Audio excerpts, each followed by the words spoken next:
How to enable looping in AudioMass. First of all, open AudioMass in your browser and load the audio file you want to edit.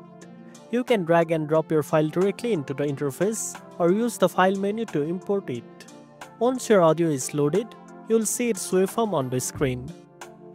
Next, select a specific portion of the audio you want to loop. Just click and drag across the waveform to highlight the section. Make sure you are precise, especially if you are looping a beat or a voice segment. It helps to zoom in for accuracy. Now, after selecting the desired part, look at the toolbar section. There you will see two opposite facing arrows, which represent the loop feature. When you hover your cursor over it, it will display toggle loop. Click that and you'll notice that the loop feature has been enabled for the selected section.